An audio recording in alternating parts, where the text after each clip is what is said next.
Welcome everybody to workshop number 10 of our wonderful conference this year, Healing Yourself to Heal Your Child. My name is Chester Jackson and I'm the helpline coordinator here at the Coalition. We have a fantastic panel of folks who are going to share with us a workshop to encourage caretakers to consider several questions, one of which is, what do you as a caretaker bring to the relationship with your child? And engage folks in a very courageous conversation. And I've been doing this for a long time, and it is a very courageous conversation that a lot of perspective and a lot of folks have a lot of issues around, a lot of difficulty understanding the concepts. So I'm looking forward to this. On our panel, we have, I want to start with you, Emily, if that's okay. Emily Collins is a licensed clinical social worker with over 20 years experience working with youth who have histories of childhood maltreatment and/or early attachment disruptions. In 2010, Emily welcomed into her family a 16-year-old boy who had been living in a group home. This experience taught her that no matter how much intellectual knowledge she had, parenting was an emotional undertaking and the need for emotional support was paramount. Since 2017, Emily has been providing that support to other families as the director of post-placement support at You Gotta Believe, an agency that trains and supports parents to adopt older youth out of foster care. Welcome, Ms. Emily. Thank Naya you. Potter. Naya Potter prides herself as an advocate for children's rights and is excited to share her story of moral adoption to other youth to instill hope that they can have family too. Naya grew up in New York State foster care system from the age of 4 until she aged out at 21. She has the lived experience in residential treatment centers, group homes, foster homes, reunification efforts, and kinship placements. Welcome, Naya Potter. Namicha Reynolds spent time in a New York City foster care system as a child. She is passionate about speaking up for current foster youth and the importance of connecting them with permanent family. Namicha has presented at NACAC, the North American Council on Adoptable Children, and was recently selected as a New York delegate to the National Foster Youth Institute Congressional Leadership Academy. Congratulations. Welcome, Namicha. And last but not least, Kimmy, or Kim Alicia Seligmiller, was introduced to You Gotta Believe in 2015 at the age of 16 and was connected with the YGB family in December of 2021. Kimmy has participated in numerous YGB MAP classes, sharing the foster youth voice, facilitated workshops for social workers and parents for NACAC, and is a part of the Youth Advisory Board for Families Together in New York State.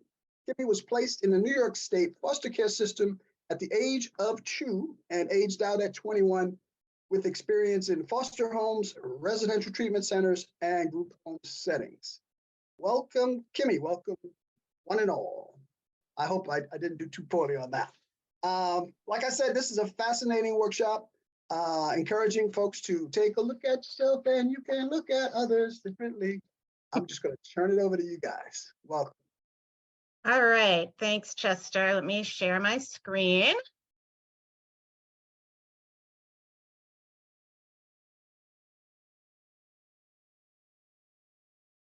All right. So welcome to those who are here. Thanks for being with us. It is a Friday evening, so we appreciate you joining us. Our topic for tonight is healing yourself to heal your child.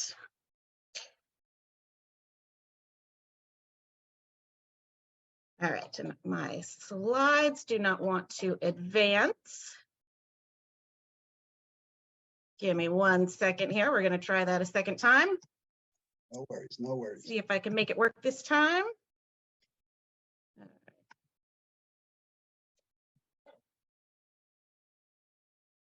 There we go. Now we've got it.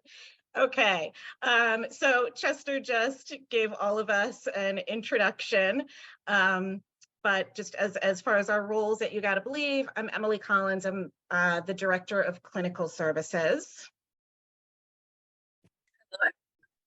Stated, my name is Namicha Reynolds, and I am an independent contractor and a youth advocate at You Gotta Believe. I am Kimmy. I am also a youth advocate at You Gotta Believe. I am Naya Imani. I am also a youth advocate with You Gotta Believe as well. As Chester mentioned, You Gotta Believe is an agency that our sole mission is, we think, no child should ever age out of foster care without being connected to at least one permanent, unconditionally committed parent. So we work with parents to train and support them to adopt older youth out of foster care. And we also work with youth in foster care to help them understand that they have the right to family and to, I think, give them hope and perspective about what family can be, because sometimes the word family feels pretty scary for, kids who family has not worked out so well for them. Fun fact for everybody here at AFF-CNY, Pat O'Brien is actually our founder. So thanks, Pat. All right.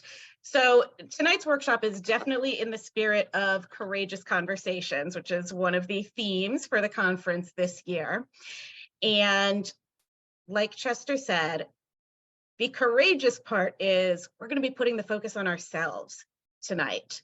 We do a lot of focusing on our kids and what they've been through and what they need and what they're carrying with them.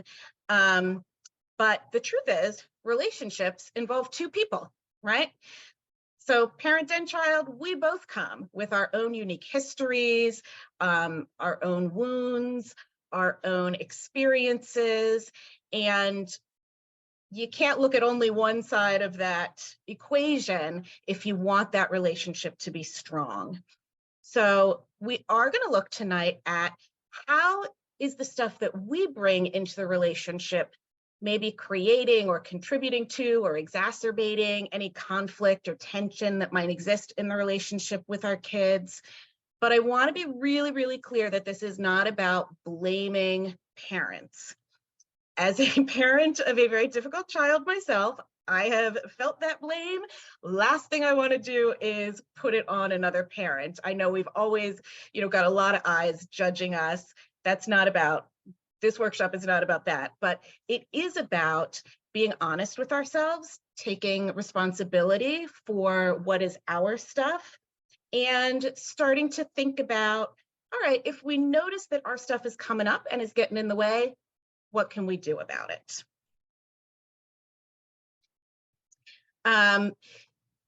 We don't have a huge number of people here, I don't think, but we want to be as interactive as possible. If people have thoughts, questions, comments, whatever, please raise your hand, put it in the chat, something, and we would love to have you be part of our conversation tonight.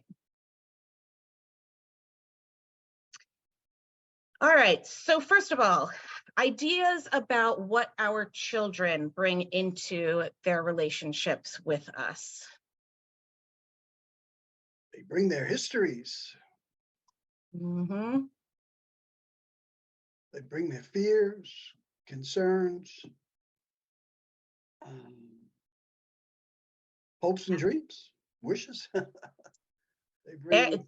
Chester, you're hitting on most of our stuff, I think. So they absolutely bring grief and loss, right? Yeah. No child joins your family who was not born to you, who has not experienced intense grief and loss.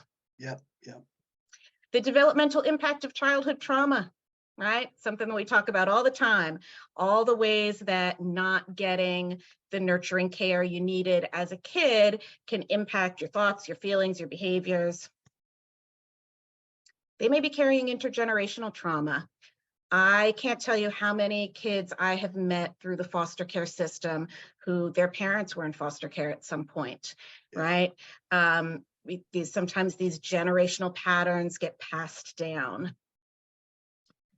Fear of relationships or closeness or connection, that has not been safe for them in the past, and they bring that in. It doesn't matter how safe you are, right? They bring that fear into every relationship, including their relationship with you. Mm-hmm.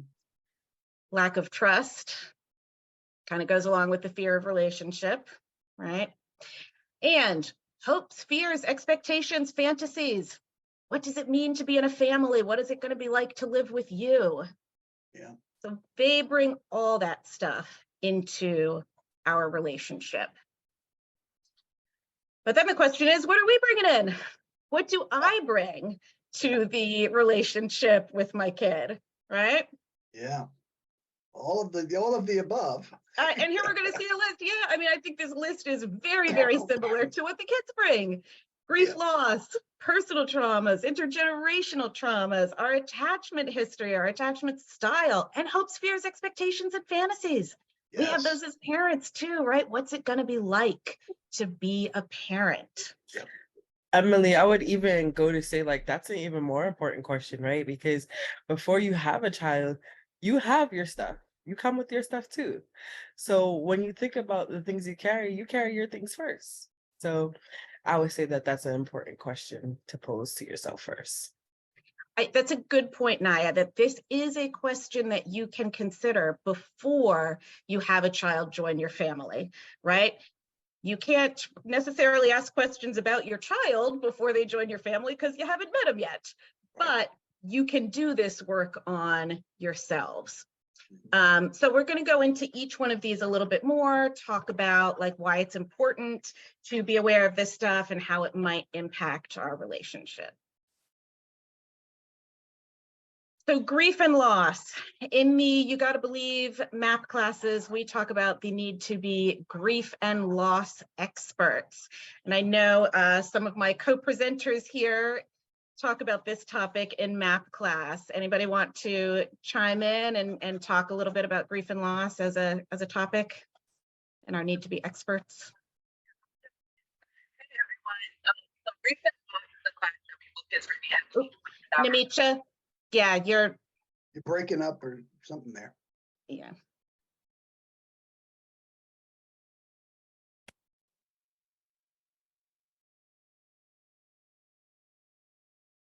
Am I better now?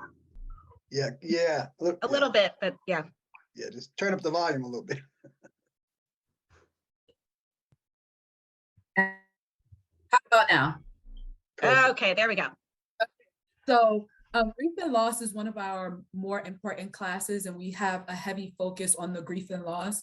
When children come into your home, they've already lost the family that they've known, their community, their friends, sometimes their pets, and things of that nature. And the reason we want you to be grief and loss experts, or we encourage you to be grief and loss experts, is due to the fact that they've lost so much before they've come to you. So it is hard to trust in things like family and building relationships, especially if you're not the child's first placement. So we really want you to understand that all of these things have been lost to a child before they even come in your home, which is why they're bringing their stuff. Yeah. Now, understanding grief and loss is going to mean looking at our own grief and loss also, right? What losses are we grieving? How do we grieve? What are we still carrying with us? Not all losses are deaths, right? Loss certainly can be the death of somebody that you love, but like Namisha was talking about, the loss of many of our children is they lose their school and their school friends every time they have to move. They lose maybe the stuffed animals or toys or things that they were attached to in one home when they can't take it with them to the next home. There's all kinds of losses. And so for us too, maybe you've had a divorce or the breakup of a really important relationship. Maybe you've lost your job at some point. Maybe you relocated at some point and had to get used to a whole new state or a whole new area. All of those things involve loss. And even if that's not typically how we sort of think about them. Also, think about infertility, miscarriage, or even the death of a child. I think this one is especially important to look at when we're talking about bringing another child into our family, right? If you have experienced infertility, miscarriage, or the loss of another child, how have you grieved that loss? Where are you in your grieving process? And how will that grief impact your ability to have a relationship with a new child? What hopes and expectations might you have had from parenting that now are going to potentially be part of this relationship with the child joining your family. So this is a really important one. And also, how do you grieve? What does your grief look like, right? How do other people notice your grief? And so, because your kid is going to notice, right? You bring someone new into the family and they're going to know these things. And so really having an understanding yourself of how you're managing these issues is so, so important in understanding how it might impact the relationship with your child. Anyone have any other thoughts just on the topic of grief and loss and how it might impact us as parents? I think it's important just to note that sometimes you do get stuck at a specific step when you are grieving, and sometimes it's a battle to have to start over in the grieving process because grief isn't a linear process. There are 8 steps, but it still doesn't mean that you've gone through all of them and you finished the race fully. So just keep those things in mind. Thank you, Nimija.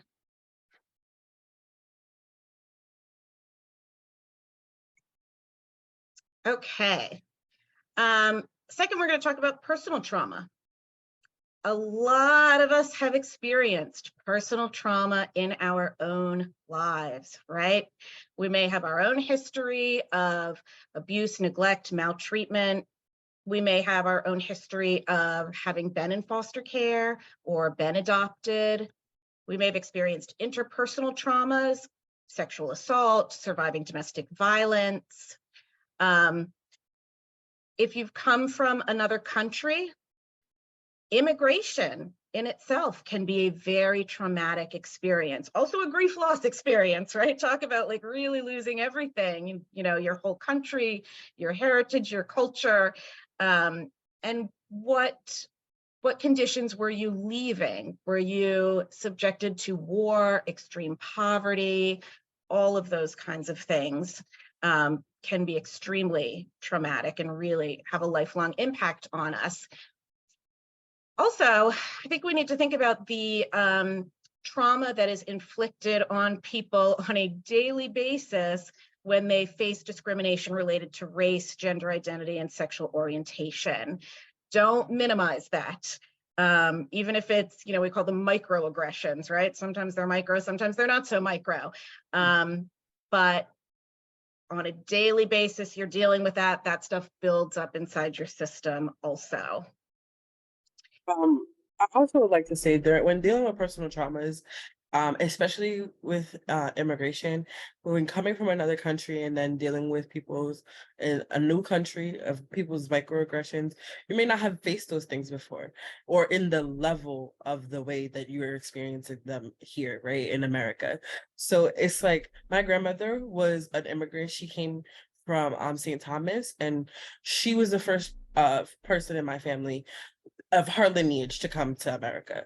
So when my mom had a lot of her symptoms come up, I realized that my grandmother didn't really get to grieve her traumas or her losses. And she experienced quite a bit of them, you know, immigrating from another country. But I think that we don't necessarily, and I'm starting to see it now as she's growing, as her children and her grandchildren are getting older, that she's starting to recognize these things. But when being in the trauma, you don't necessarily know that it's trauma. You just know that you have to survive. You know that you have to keep going. And when experiencing these shocks to your system, because each and every one of these individuals things, they are shocks, like ultimately shake your world, shocks to your body as a whole. So when experiencing these traumas, you need time to be able to assess that something tremendous just happened. Like, and a lot of the times in these spaces, you don't get to do that. So when we ask you about personal traumas, we really want you to take the time to kind of sit with yourself and really think about what you may not have thought of as a personal trauma before, or may not have thought of as something big, but it impacted you in a way that you could never forget about it. And just what did you bring with you from that situation? Mhm. Sort of following on that, Naya, sometimes we talk about like big T traumas and little T traumas, right? Like a big T trauma might be having survived domestic violence, but there are those little T traumas too. Did you have undiagnosed dyslexia as a kid and you felt stupid in school all the time and everybody told you you were stupid and you could never quite be successful in school? Did you come from a family where, we don't ask for help? Suck it up, pull yourself up by the bootstraps, do what you got to do. Don't talk about family business outside of the family. We don't even use the word therapy in this family. Any problems that you're having, tough luck, shove it down. We don't ask for help. So those kinds of things also can really stick with us and really impact what we think of as appropriate or inappropriate behavior, right? And then how do we bring that into our relationship with our kids too? Emily, can you just clarify for us a little bit what big T traumas and little T traumas would means? Like, what is the actual definition behind it? Sure.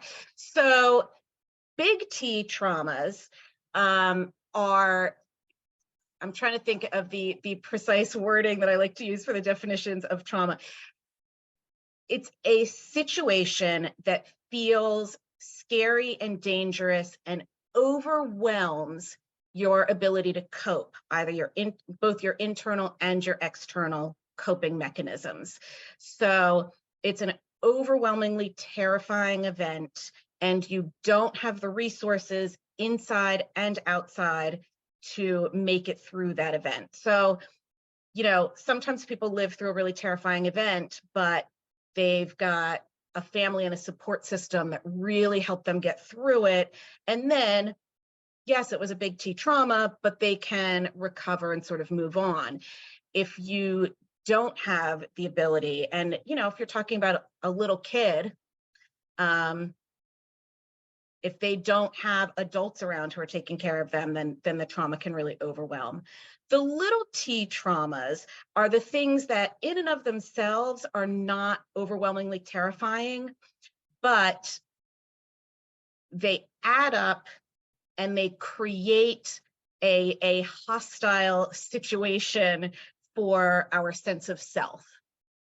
And so again, being told repeatedly at school that you're stupid and that you're never going to make anything of yourself, or whatever messages you got, that you don't sense a life threat the same way that you would in a big T trauma, but you better believe that that is wounding your soul to hear that.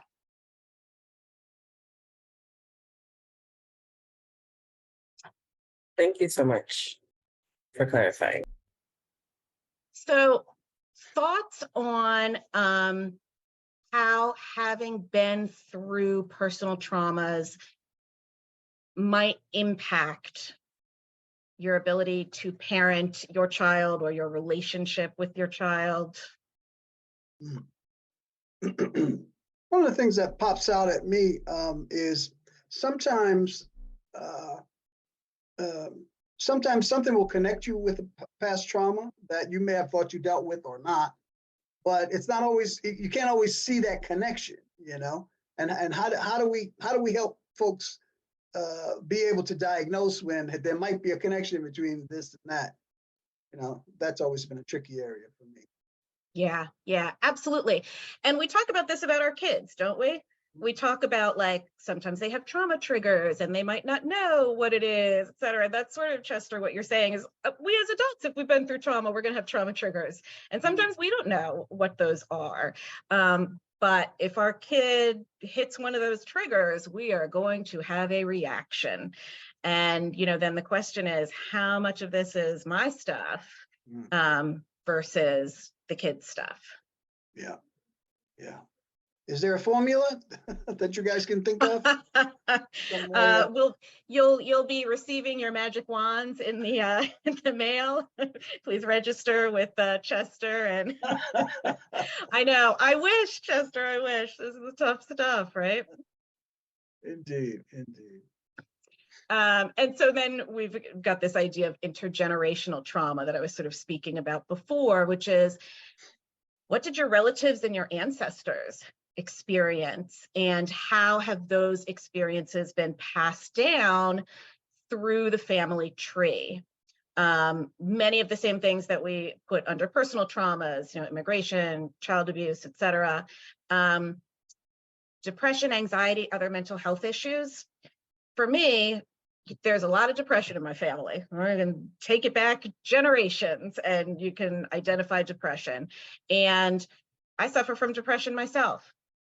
That is absolutely something that impacted my relationship with my son, because when I'm not feeling at my best, it's hard to parent, and it's harder to cope with a lot of the behaviors that he brought in. For me, that was my sign. I need to get back into therapy, because that was my stuff. It was not his fault that I suffer from depression.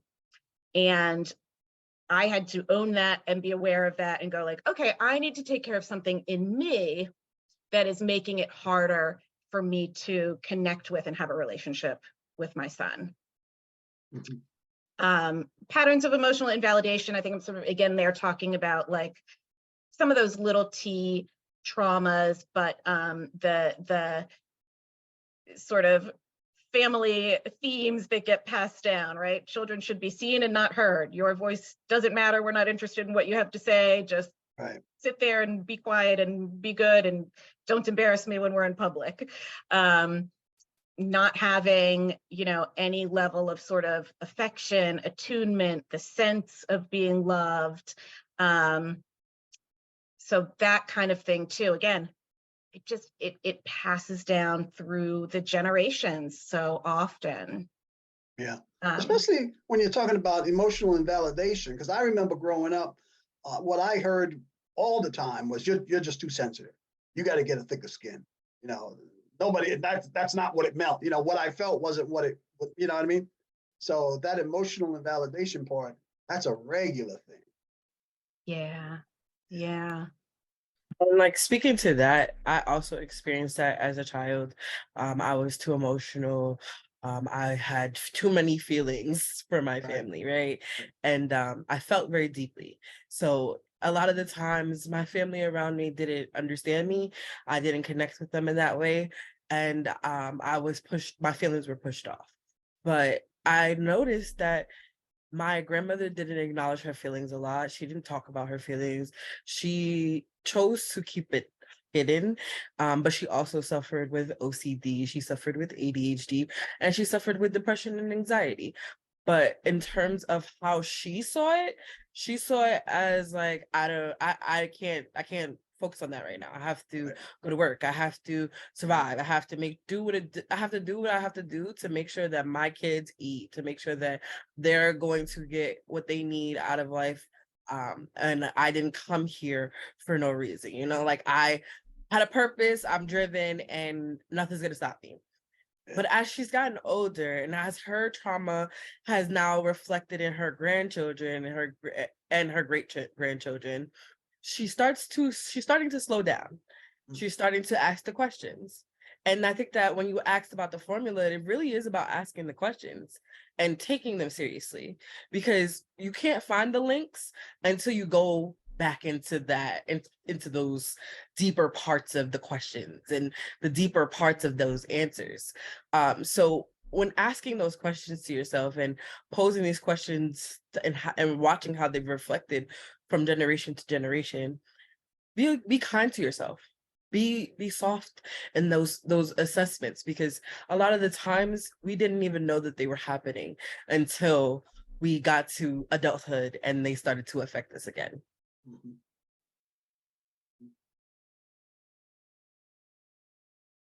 Oops, I meant to ask if there was anyone else before I moved on.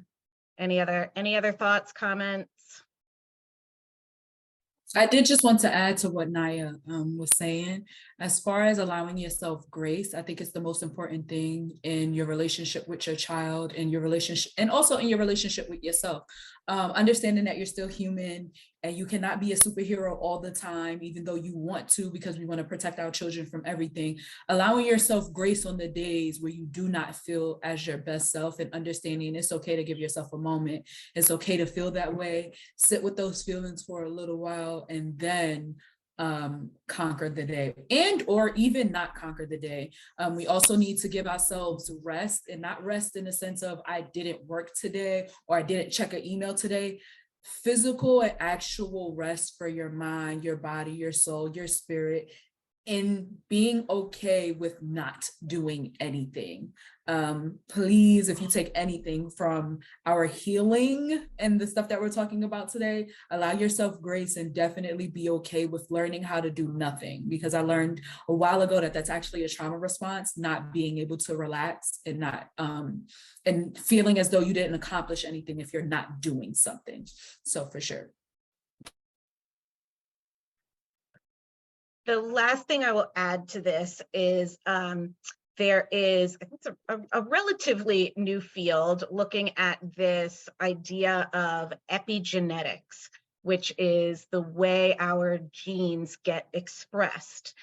And scientists have started realizing that trauma is stored in our very cells, in our DNA, and can get passed down through the generations.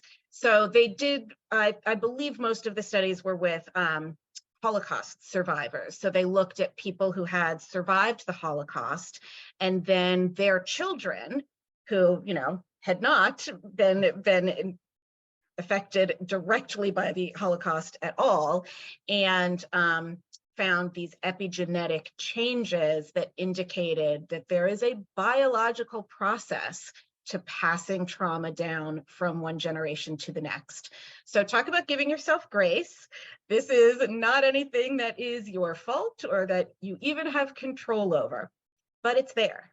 And so we as the adults have to figure out, all right, how is this impacting me and what can I do about it?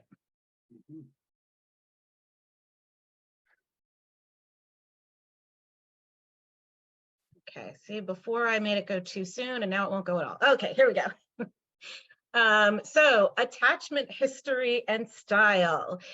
We had a response in the chat from Oh. Tatiana. Great. She said, maybe this isn't what you were asking, but I think sometimes we project things we have wanted onto our kids.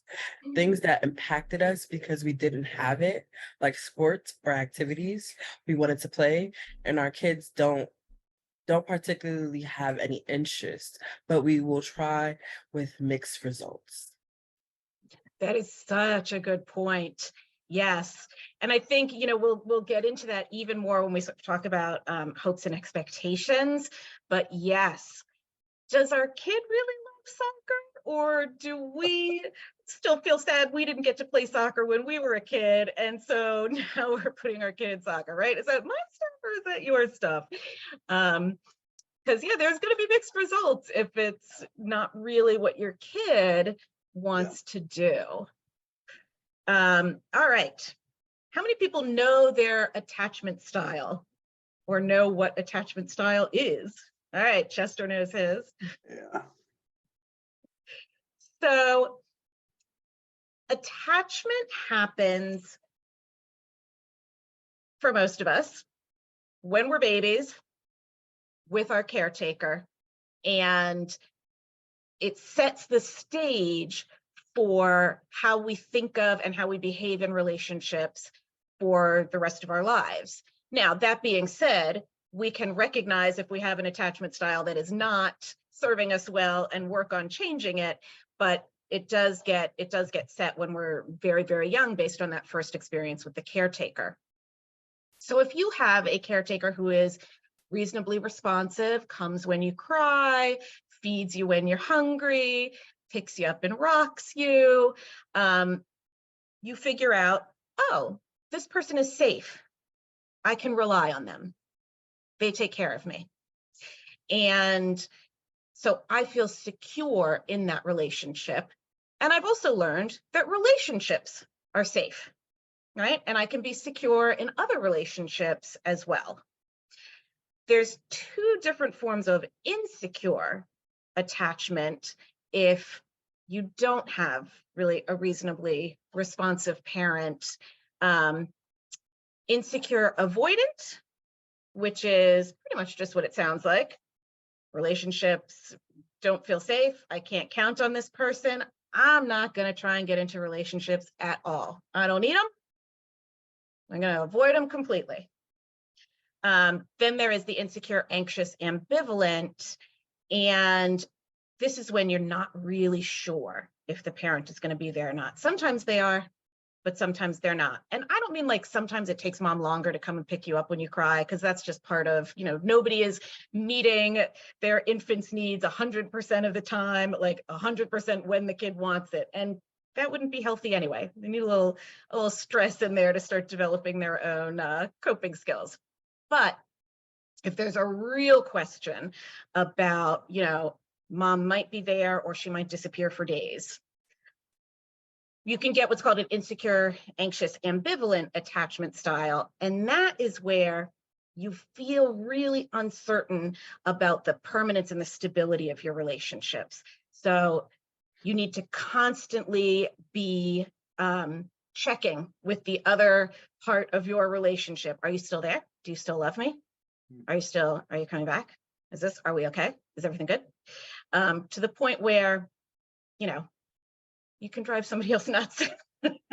Especially if, you know, you imagine having an insecure, ambivalent person with an avoidant person, right? One person is trying to avoid and the other person is chasing after him, going like, hey, are we good? Are we okay? Do you want to be close to me? Can you be next to me? So, you know, that can be tough. Full disclosure, am pretty much describing my relationship with my son at the beginning, right there, that he was like, I got no interest. And I was like, and he was like, I got things to do. Not interested. The last attachment style then is disorganized. And that is, it doesn't really fall into any of the other categories, but it's sort of a very, very unstable attachment style. I can see that we've got some new comments in the chat.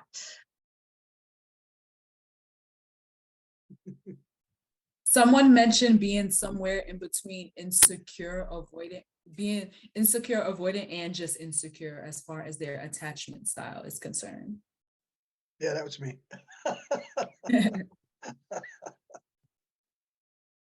Yeah, especially, you know, when I think back to my childhood, and it wasn't so much that I was concerned that nobody was going to come.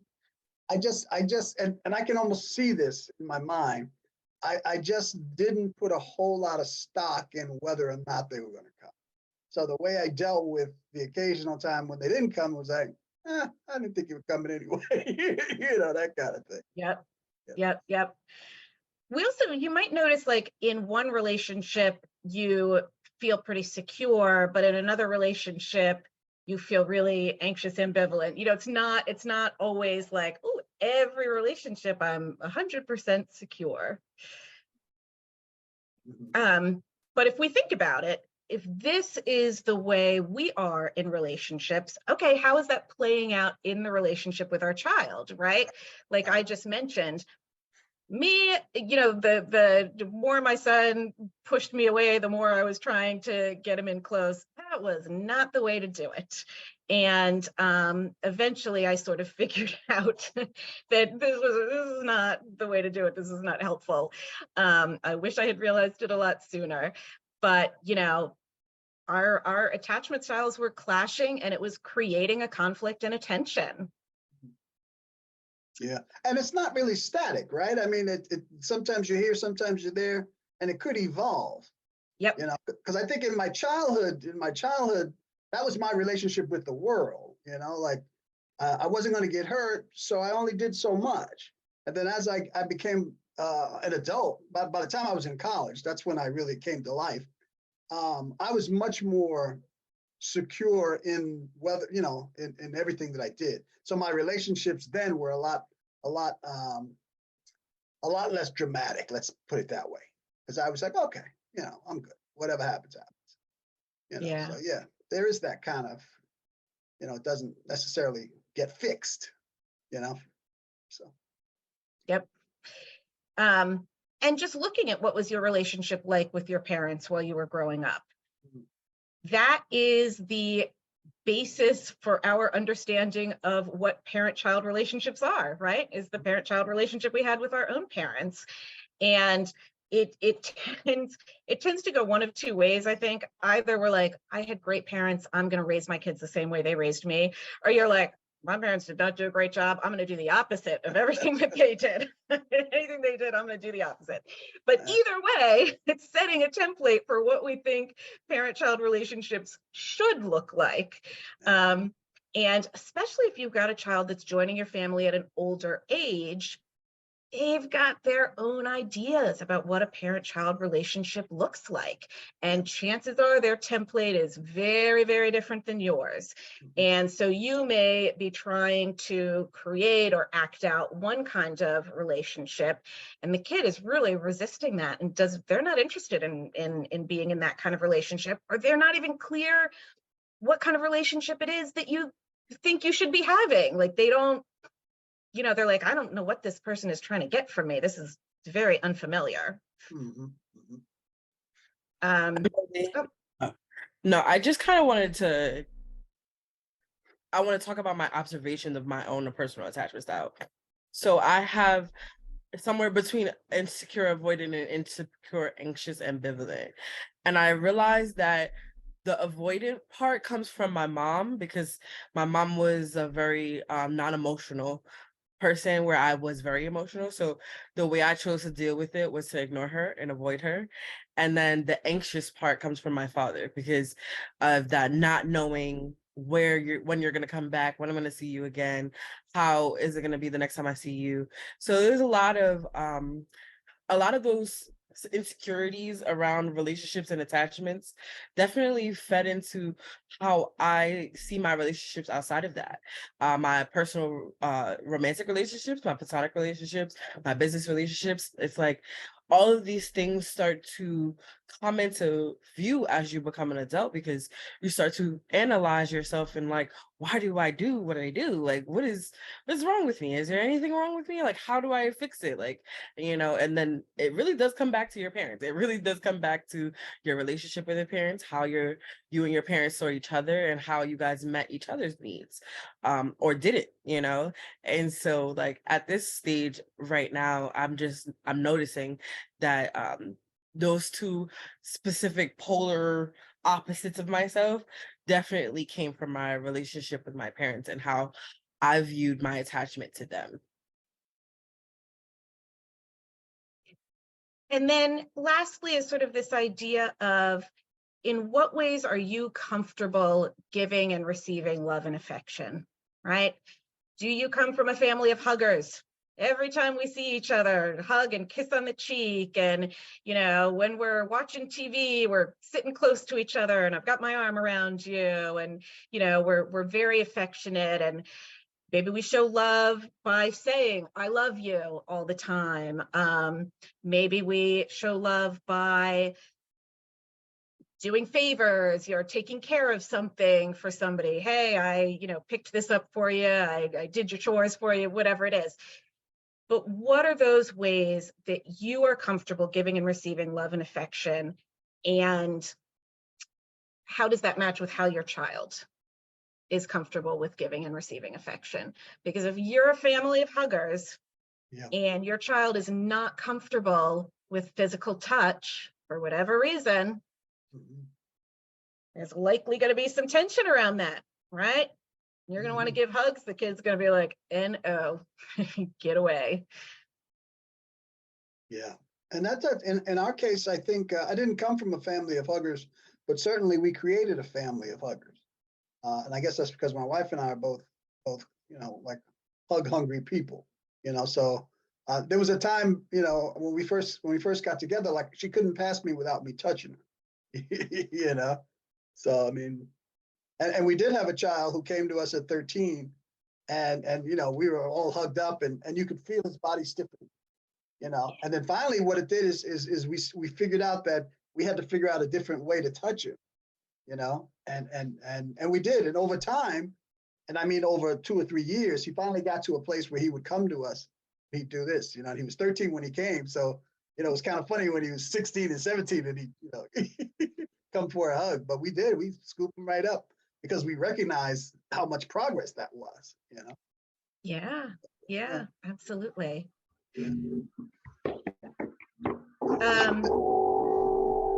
Pat, is that you? I think that's Pat that just unmuted himself. Nimicha, Kimmy, anything that you wanted to add about sort of giving and receiving love, ways that happened in your families, how that impacted you? I know for me growing up, I didn't receive a lot of love. My family was not an affectionate family. So when I was blessed enough to have a child of my own, I was like, oh, I'm gonna have to let my daughter know I love her every day. Like I need to do the exact opposite of what was done with me, because I like to think that my adopted mom loved me. She just didn't know how to show it, and she wasn't a loving person because that's how she was raised. So when I made my promise that I would tell my daughter I love her every day, I told her every day, no matter what. She's going on 14 years old and will wipe off my kisses, and I still don't care. I'm still gonna hug, I'm still gonna kiss, I'm still gonna plant them. Sometimes they're wet, like, oh well, get over it. And since I made it my business to tell her I love her, around the age of 2.5, almost 3 years old, my daughter went to my mom one day and she said, I love you to my mom. Strong Black independent woman. And she goes, what did you say? And luckily for my daughter, she wasn't deterred from her goal. And so I told my mom, I said, I need you to relax. I need you to take a second. And I asked my daughter, I said, say it one more time. She walked over to my mom and she said, I love you. And my mom stopped for a few seconds. She paused. She tilted her head to the side and she looked my daughter in her face and she said, you know what? I love you too. Now I'm going on 20 years old, and this isn't the first time I've ever heard my mom say the words, I love you. The first time I watched a Black independent woman melt and finally give into the fact that love is a thing that can still exist in her life. And so I share that to say that when we are talking about traumas, that was a generational trauma in my family. And I'm so happy to say that, like, I was able to break that. And I tell this story in front of my daughter all the time, so she understands how she was the person who did that for her grandma. And then also she introduced it back into her life. So now, before it felt weird when my mom would like not get off the phone without saying I love you, and now it's more routine. Like I look for her to say it before we hang up the phone, now that it's introduced into her life again. And so like I'll give her a few minutes and she'll go, I love you, Nemicha, and I go, I love you too. So I just want you to know those things can change. And my mom is 78 years old, so that whole we're stuck in our ways that people like to say for teenagers is actually more so for parents than it is for us. So let's keep that in mind, because you can teach an air quote old dog new tricks. And sorry for anyone who's seasoned in the room. I love you all, and my I just want you to know that. So yes. I love that story, Nimicha and Chester, both of you sort of pointing out how people can change and people can become comfortable with different forms of expressing love. You got to have some patience with it, right? Chester, I'm imagining if you and your wife had taken it really personally that this kid was stiff when you hugged him, or like, what's the matter with this kid? He's, he doesn't want to be part of our family, or else he'd be hugging us. Right. Things could have gone a whole different way if that had been your stance on that, right? Rather than going like, okay, he's uncomfortable, we're going to work on it, we're going to find other ways of being affectionate with him, and he comes around eventually. Yep. Yeah, but just so right, if as the parent, if you don't pick up on it and find another way to do the same thing, that's how we have those ruptures, where we read all kinds of things into these different styles instead of just recognizing these are different styles. It's like, he don't want to hug me, I don't want to hug him. The hell with him. Right. Yep. It's powerful. I think a great observation is also that you and your wife are now huggers, and you didn't come from a family of huggers, right? Like, that is so huge in terms of how you show up for your family and how you show up for yourself. It's you stepping into this authentic, I was always a hugger, and now I get to be a hugger with people I get to give that back to, who give Yeah. it back to me. Yep. And so when it says receiving love and affection and giving love and affection, I realized that my mom didn't have the type of love that I needed, but I did get it from other places, and I found it in so many different aspects of my life. So when finding those actual satisfying hugs and affection, the affection that I needed, the love that I needed, I realized that, you know, sometimes people don't love the same way as you, and that's okay. People don't see love the same way as you do either, or express it the same way as you. So I had to get comfortable with that idea around going where you're loved, stepping, leaning into the love, especially when it's uncomfortable, because it teaches you like more about who you are authentically to yourself, and then also how you want to show up in your love life, how you want to show up in your love and your attachment in all relationships, no matter what they look like. So it's when you think about giving and receiving love, just show up as how you want to be loved. Yep. Yep. All right, now we're going to get to a really fun one. Hopes, fears, and expectations. This is the one I think where Tatiana, I believe it was, made the comment about, you know, is this really what you want or what your kid wants? Yeah. We all come into parenting with hopes, fears, and expectations.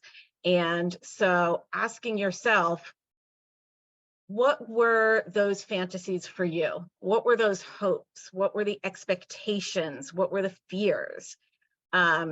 I know that I walked into parenting my son with all kinds of hopes and expectations and fantasies that, oh yeah, they were fantasies. It was nothing. It was going to be sunshine and rainbows, folks. And, you know, I imagined what our relationship would be like and his high school graduation and, you know, all kinds of things. That was my stuff. Yeah. That was what an idea of, you know, of parenting, of success, of family, of all those things. That was mine. It wasn't his. The expectation piece, I think, is so important. And we talk a lot in math classes about not walking into this with expectations, and everybody's like, oh yeah, no, I don't have any expectations. And then the kid comes and doesn't meet your expectations, and you're like, oh, I just found an expectation. What do you know? For me, one thing was my family always ate dinner together as a family. That's what we did. We sat down and ate dinner together as a family. So when my son moved in, I made dinner, and of course we were going to sit down and eat as a family, right? Oh no, that's what, he was not aware that that was an expectation. And again, I was not aware that that was an expectation. That was just what you do, right? And then I had to go, oh yeah, I had an expectation that, you know, dinner would be a family affair with my son and I, the same way it was with me and my parents. And that was, you know, that did not happen. That was not there yet. Yeah. But there are certainly plenty of fantasies and expectations. And again, those comes from all kinds of places, right? What did I wish that I could do when I was a kid that I didn't get to do? I'm going to let my kid do that. Maybe your kid doesn't want to do that. You know, what were the things that happened in my childhood that made me happy or made me sad? And, you know, I'm going to do those things or not do those things with my kid, and they'll feel the same way about it. Not necessarily. Mhm. We put in this question about what fears did you have, because I think that is important also. If you have a fear that your kid is going to be a drug user and you're like, I cannot handle drug use. Well, the first time that kid gets caught at a party with alcohol, you're going to freak out, right? Mhm. But that's your stuff. That's your fears. Now, I'm not saying, give your 12-year-old alcohol. I'm saying that sometimes when we freak out about stuff, it's because it's triggering a fear that we have that is our own stuff. And our kid, because they went to one party where there was alcohol, is not necessarily on the path to drug addiction. But we might be responding as though they are because that's a fear that we have. Absolutely. And then one thing we know about adoption for sure is there are all kinds of fears that people have. And the most dangerous ones, I think, are the ones that they just don't even recognize. They don't even recognize. So, yeah. Yep. All right. So we have a movie clip, and then we are going to talk some more about expectations. Namicha, you want to introduce this for us? So here we have a movie clip that is going to help you all with the hopes, fears, and expectations that you may have placed on your child, or you might have and you're unaware that you have, and how to sort of assess, is it me or is it my child? So yeah. Junior! Get back here, you little heathen! Can people hear? Junior! Where are you, you little creep? It's a little low. It's a little low. Better? Yeah, that's better.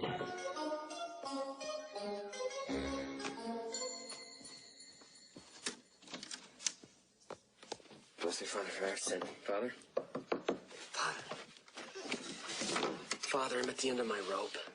It's about my kid. He's a real problem. He does the most terrible things, hideous things. My father hates him. My wife hates him. Everybody hates him.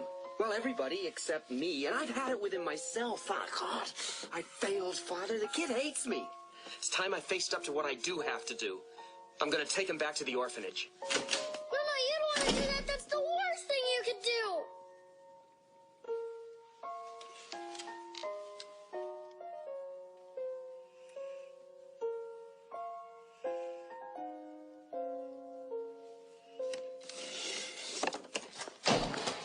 Can I call you back in 5 minutes? It's all yours. Ben, Flo, can we discuss this? There is nothing to discuss. We're signing him back over to you right now. Bad parents make bad children. Oh, so now I'm a bad parent just because I hate my kid. There's something He very, is very twisted, and strange you're about not that gonna boy. put him up on us. You took him, he's yours. That's because you condescend to him. What am I supposed to do with the little creep? He's already been returned 30 times. Well, this makes 31, Charlie. Okay, Mr. and Mrs., we don't care about brown hair and brown eyes. We just want to take him into our home and let him play with our disgusting cat. Hold it, stop, wait. What are we talking about? 30 times? Flo, did you hear that? He's been returned? My God, this is a human being we're talking about. Don't you give me that human being crap. That kid's a monster. Well, don't you see? We're doing what everybody else has done to this child. I mean, it's easy to give up on a kid. Damn straight it is. But isn't that what's wrong with the world today? I mean, everybody's looking for the easy way out. They're hoping that their problems will just go away. But problems don't just go, Flo, you know? So the question before us is, what are we going to do with our little problem child? I'll tell you what we're going to do. Something that no one's ever done for him ever before. We're going to love him, Flo. Oh, yes. We're going to love him when he's bad. We're going to love him even harder when he's worse, until one day he's going to crack and say, hey, these folks really do love me. They ain't going to quit on me.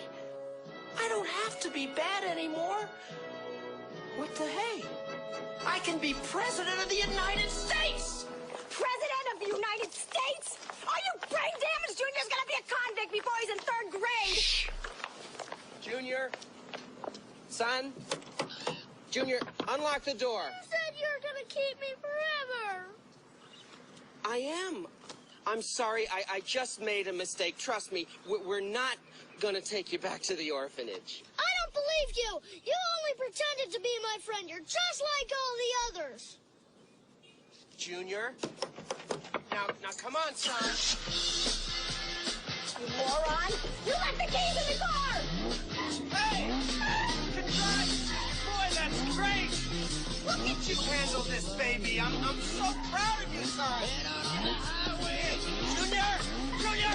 Hold it!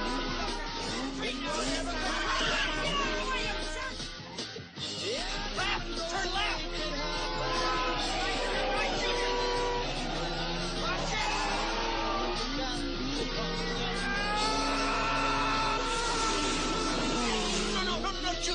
No, don't touch that! Don't touch it!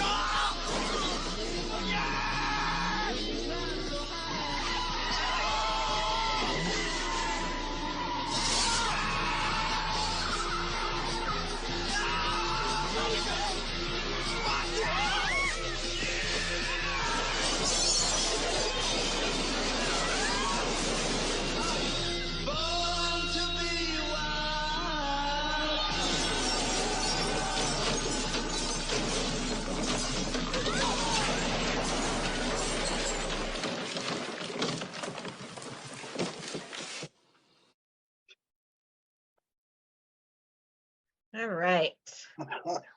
Wow. So, Namicha, Kimmy, Naya, I'm going to talk a little bit about the expectations that we saw in this clip and how they changed. And Yeah, so as you guys can see, they obviously had a thought of what they thought their child would look like, behave like, and Junior wasn't fitting for their expectations. So they were ready to return him. And it wasn't until the dad heard that he was returned 30 times. It's like, well, what do you expect from a human being who has gone through this that many times? He was saying, this is not like a piece of merchandise or something. This is a human we're talking about. So having been returned 30 times, no one's given the full attention, care, love, unconditional commitment to Junior for him to want to change his behavior. But you also can see in the clip how that changed drastically when the dad noticed, oh, he needs extra help. He just needs extra help. He needs extra encouragement. So when he was driving the car, even though that might have been one of the worst situations for the dad to have been in, he still encouraged him. He said, look at you handle this thing. Look at you driving. Make a right, make a left. Wow. And that encouragement, while going through one of probably the worst situations of his entire life, he still found it in him to encourage his son and what he was doing and his actions versus seeing him as, instead of seeing him as a behavior, like being bad, he just had a bad behavior. And there is a very distinct difference. So yeah. Kimmy, Naya. I mean, kind of said everything I would have wanted to say, but I do just love the fact that despite he was like really feeling away and trying to make ends meet, he just had to work a little harder because he said he wasn't going to do it. He did it. He took him back, and then he had to prove himself a little harder to the boy. So sometimes it takes a little extra work. That's all. Mhm. Mhm. Yeah, and when talking about our expectations and our fantasies, it's easy to get caught up in the idea of what you wish something to be, right? Or you had an expectation before the reality of that thing, right? I think that you hear it a lot when little kids are like, I can't wait to be an adult. No, baby, you don't want to be an adult. It's not fun over here. Like, but they don't know that, right? They just have this fantasy and this expectation of like, I get to do whatever I want. No one can tell me anything. And then you see it in this clip of this little boy who he's used to, like, and he said it, this is the worst thing you could ever do. He said it when the dad had said that he was going to return him. It's like this expectation that everyone was going to give up on him. He expected everyone to walk away. He expected that nobody was going to actually invest in him and like find out what he needed and who he was. So he kind of did what any child would do and push him even further. Push those buttons 10 times harder. Let's see how long it takes before I can crack you. Like, you think that you're going to crack me? No, I'm going to crack you first. But it's I'm going to love him extra hard and even harder when he's worse. Like Kimmy said, it's like taking that extra step when they are showing and displaying these blatant, outright, I'm being stubborn, I'm sticking to it behaviors, and just kind of assessing where you are in that and where they are in that and what they may need that you're not seeing. And that takes a lot of the expectation out of it and puts you more in the understanding of their hopes and their fears. Yeah, full disclosure, I have never actually seen that whole movie. But I sort of, the parents like marching in there, like, you conned us, this kid is terrible. And, I sort of wonder to myself, what was their vision of a family, right? I mean, the wife is like all put together with her makeup, and there I you go. Yeah, I imagine she probably had this idea of, oh, it's adorable, well-behaved little boy who's going to make us look like great parents, and he was not meeting that expectation. Yeah. It's so funny. Oh. Go ahead. No, go ahead. It's so funny because when you see the whole movie, if you watch the whole movie, he really is the only one who still sticks with the child. He loses his wife. His wife leaves him. The store that Junior drove the car into, they actually owned the store. He wound up losing the store, losing his job, but him and Junior still stayed together. So it's a really good movie. I encourage people to watch it. Yeah. And the other piece I was going to point out is, even in looking at that situation, whose fault was that? You left the keys in the car. I mean, what do you expect? And you're taking the kid back to the orphanage and you leave him in the car with the keys. You're just asking for the kid to drive that car off. That's totally your fault. Totally. Thank God he waited until you got back. Because if dad wasn't on the hood, he would have got killed going into traffic, Yep. But so often we miss that part. How much of it is, that was me. That's my bad. I shouldn't have left the keys. Yep. I think before we move on, I kind of want to touch light on something, because you just made a really important spark for me, Chester, that a lot of the times it is our fault and we miss that. I'm really big on transparency in my parenting and in my parenting style. And what I've realized is it's actually okay to apologize to your kid and let them know that it was you and it had nothing to do with them. I remember one time, I had a really bad day at work. I came home, my daughter asked me something and I started yelling. And then a few minutes later, I was like, oh my God, I yelled at her and this had nothing to do with her. So I actually apologized. I went, had a full conversation. I was like, listen, this actually had nothing to do with you. Mommy actually really just had a bad day and I'm so sorry. You got the grunt end of that. Will you forgive me? And you'll be so surprised at how your teenagers will say, yeah, I get that, or yeah, I understand. So keep that in mind. Keep that in mind for sure.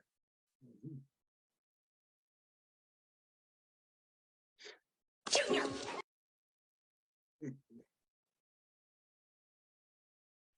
Emily, you are muted. Yep, the little thing popped up on my screen. Are you talking? Because you're muted.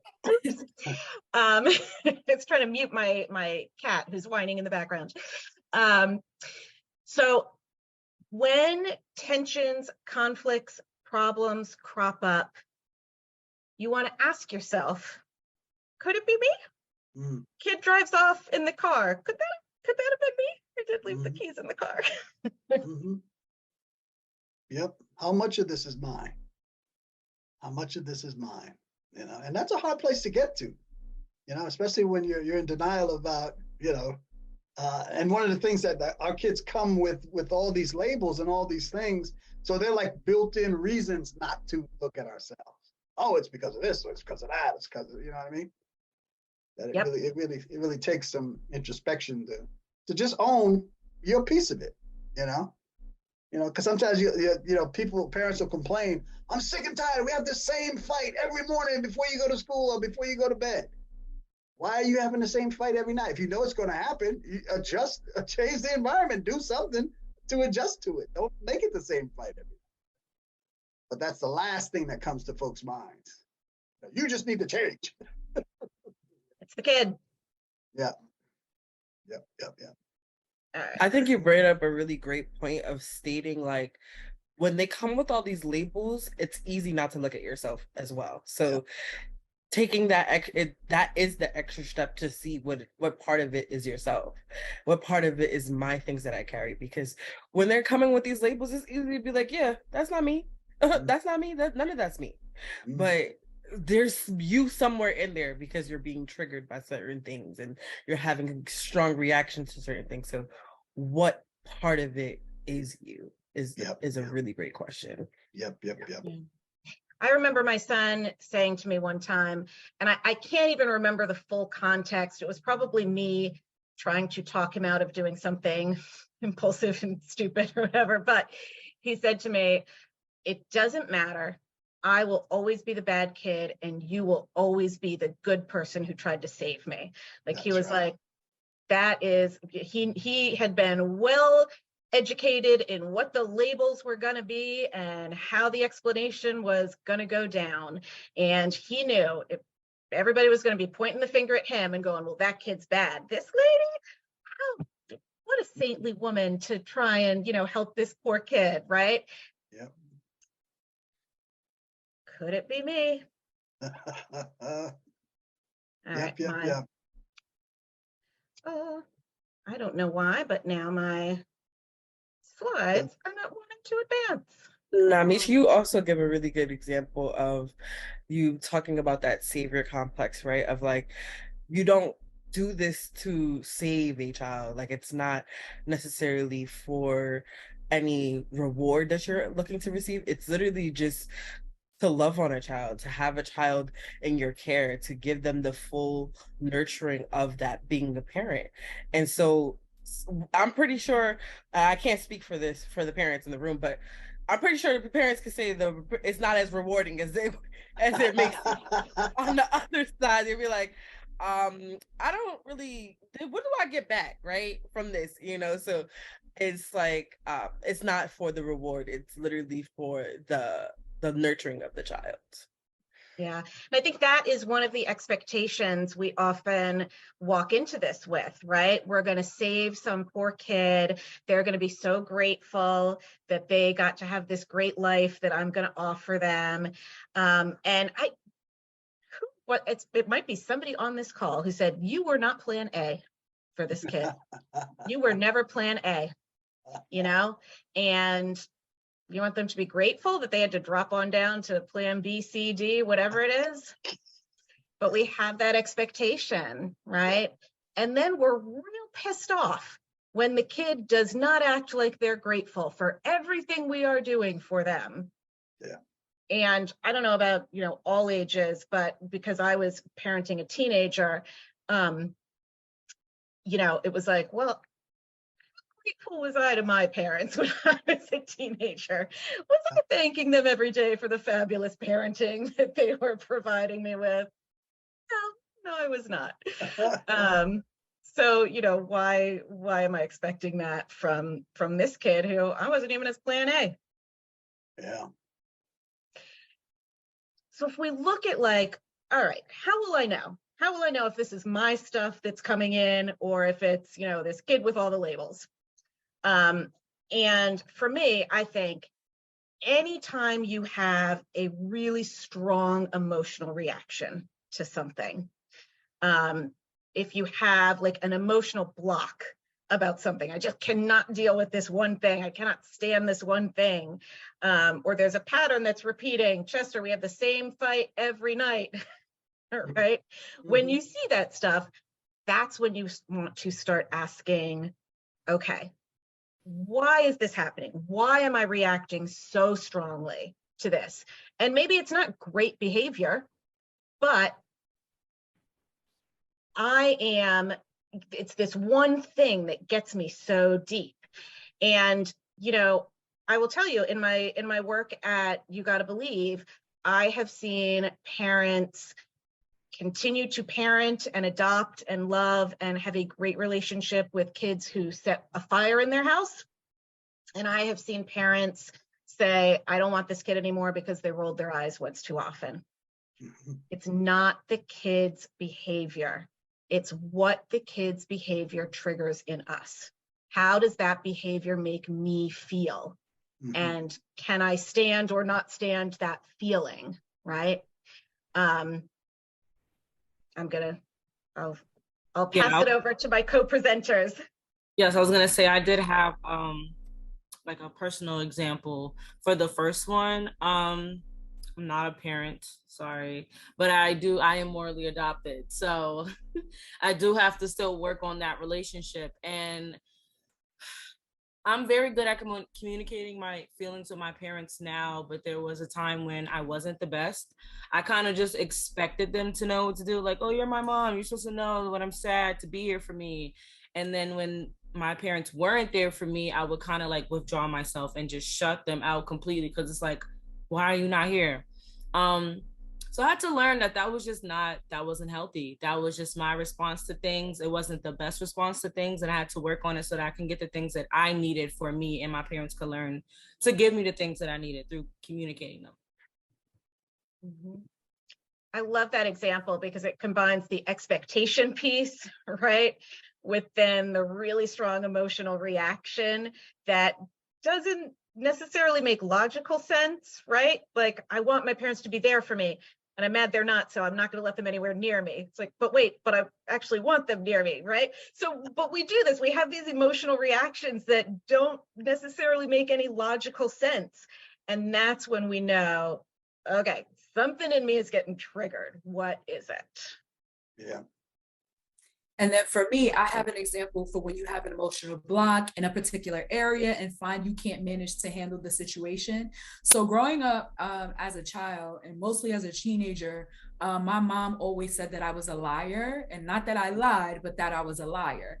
And I had me and lying kind of did go hand in hand for a really long time. Like, I just didn't feel safe in my home. So it just felt easier for me to lie. And as I became a parent myself and noticed that my daughter started lying, every time she lied, it had this really big emotional hold on me. And I really, for the life of me, could not understand what it was. And it wasn't until I understood that I did not like the fact that my daughter was lying, because I equated it with the fact that she felt unsafe. And I had to take a step back and understand that it wasn't that my daughter felt unsafe. It was really the fact that she was just a teenager. And that was part of what teenagers do at this point in time. So I had to take a look at myself and understand that, like, I could not make my stuff my daughter's stuff. I had to step back and really understand that, like, lying was an issue for me and for my mom and for me and my mother's relationship. It did not have to be an issue for me and my daughter's relationship. And once I was able to step back and assess the situation and understand that lying for me is no longer like this big thing, even though if you ask my daughter, she said if she would have siblings in the future, that she would tell them, like, top 5 things on the list not to do would be to lie to mommy, because I don't like it. But that's neither here nor there. But just being aware that I didn't want to make my stuff her stuff. I did not want to do that. I wanted everything that she does as her own individual self to be about her and not about me and her learning experiences in life. So yeah. So when we notice that we are getting triggered by something, we're having these huge emotional reactions, we're having these blocks, we're seeing these patterns, we can look at that as a crisis or as an opportunity. Like I was saying before, it's not even so much the kid's behavior, it's what that behavior triggers in us, how it makes us feel. And, you know, for Namicha, it was lying. For someone else, it might be stealing. For someone else, it's rolling your eyes or disrespect, right? It's different things for everybody, but it pounds away at that little wound and it feels terrible. And our natural human reaction to something that feels terrible is make it stop. Right? I don't want this terrible feeling thing to be happening to me. I don't like the way this feels at all. Make it stop. And going back to the clip, that's the point where people go like, we're taking him back to the orphanage, right? It's this kid's fault. They're making me feel terrible. And so I need to get rid of them so I don't have to feel bad anymore. The other way to look at this, though, is as an opportunity.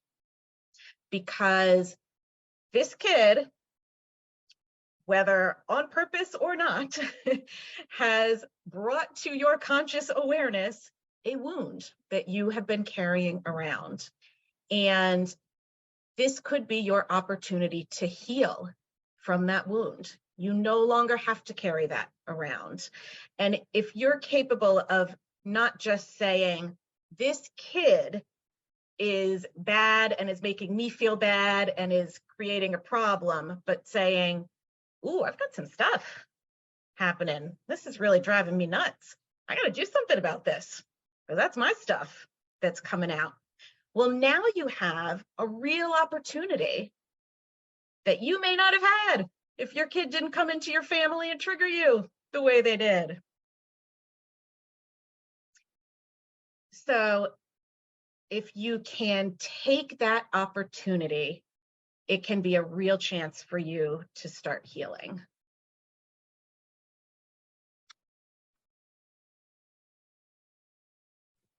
So 2 first steps towards healing will be to acknowledge the fact that there is a wound, whether it's a wound or a problem. The only way to solve it or get to a solution is to acknowledge the fact that there's one. And don't judge yourself, accept that everyone has wounds. We're human, it's okay. The next 2 steps would be to ask the question, how can I evolve in order to improve my relationship with my child? As I previously mentioned, as open and transparent as my relationship with my daughter is, I still don't always feel like I have all the right answers and I'm doing everything correct. So sometimes I'm like as straightforward as can be and just asking her, what is it that mommy does that you like, and what is it that mommy does that you do not like? And be prepared to understand that these are teenagers. They will be brutally honest with, and they don't know how to take the brutal part out of it. So we're talking about wounds. Your child is literally going to give you some alcohol. That's who they are. That's what's going to happen. It's going to sting, but it's happening. And then take the action towards change. So if your child says, you do this too much and I don't like that, or you do this and I don't like that, be the change that you want to see in your relationship with your child by demonstrating, oh, I heard what you said, so I can change these things. And then ask them, if you're comfortable, to change something as well, and see if they're able to also uphold what you've just taught them. Yes, and remember that healing looks different for everyone. We all are on our path and journey of healing, and we're in different places at different times. As long as you have love and respect for the person, you should respect where they are in their healing journey and not take it personal, because healing is personal to everyone. So wherever anyone is on that journey, you shouldn't take it personal to yourself or take it on to your own abilities to try to heal for them, because that's not possible. So we all should take the steps to step back and take the respect in terms of everyone's healing journey and where they are in their healing spaces.